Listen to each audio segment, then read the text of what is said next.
Offerings are a reflection of your love for God. Do you agree? Do you agree? Right? Offerings, atong mga paghala daw, offerings are a reflection. Anto na mo yung reflection of your love for God. Ang ato adawng offerings, ato ang tithes, atong paghatag sa Ginoo, ti mailahan daw kana sa imuhang gugma sa Ginoo. And your trust in His provision. No? Ang ato ang offerings, it is a reflection of our love for God and our trust of His provision. No? We give our offerings because we love the Lord our God. We give our offerings and tithes because we trust that He will provide. Amen po ba? No? Mao na igsoon, ang atong paghatag sa atong offering, no, ginapakita nato nga kita buo dako atong gugma diha sa Ginoo. Ug nisalig ta sa iyahang mga promesa, no, nisalig ta sa iyahang provision nga si Lord mo tagpo gyud sa atong mga pagkinahanglan tungod kay naatay gitanom, naatay gihatag, naatay gi-release. Pero kung ato anang i-withhold ang angay unta natong ihatag kato nga mga promesa sa Ginoo, igsoon dili gid nato madawatan. Ingon dinhi ang Proverbs chapter 11 verse 24 to 25. Proverbs 11:24 to 25 in the Message translation. Ingon dinhi, the world of the generous gets larger and larger. Kinsay gustog larger and larger. Kinsay gustog abundance. Kinsay gustog increase. Kinsay gustog multiplication.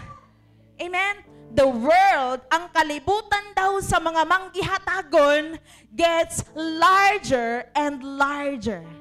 Dili na to gustong magpabilin ta kung unsay naarata karon. Amen po ba? Naay increase. Hallelujah. Kasi gusto ana. Kitang tanan gusto ana. Gusto natog dako. Gusto natog larger pag yun. Amen po ba? Dili lang larger, but larger and larger and larger. Maunay kinabuhi, maunay kalibutan sa mga generous. The world of the stingy, ang kalibutan daw sa mga hakog, mga dalo, ingon ni, the world of the stingy gets smaller and smaller.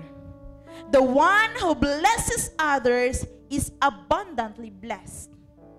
Those who help others are helped. Two things. Akong ihatag sa inyo ha. Generosity leads to abundance. Amen po ba? Wala gi generous, walay manggihatagon nga walay abundansya nga gipasinati sa Ginoo. Tanang generous, panalanginan sa Ginoo.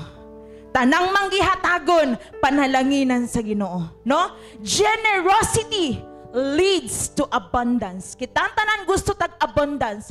So ayaw i-withhold ang para sa Ginoo. Ayaw, kumbaga, ayaw ihakog kay Lord. Ayaw pugngi. Ayaw limitahi si Lord. Unsay para sa Ginoo, ihatag na para kay Lord if you want abundance. Because generosity leads to abundance. Na ay abundance siya kasi gusto ka abundance. Amen po ba? Panalanginan ka sa Ginoo sa abundansya pagyud nga panalangin nga gikan kay Lord. Amen. Number 2, blessing others brings refreshment. Amen po ba? The more we bless others, the more we bless the kingdom of God, no? The ministry of the Lord, the more we are refreshed. Amen po ba? No, kay walay ni extend igsuon, walay ni tunol, walay nag-release nga wala po ni Lord balusi. Amen po ba? Tanan igsuon natong gitunol para sa Ginoo, kanang tanan dili na makawang. Amen po ba? And we believe igsuon nga si Lord, hallelujah, ang panalangin sa Ginoo makadato. Amen po ba? Ingon ang word, panultihon 10:22, makadato ang panalangin sa Ginoo. Pag si Lord mo panalangin nimo igsoon, hallelujah, wa na gyud kay pangitaon pa. abundansya na naa na ang tanan nimo.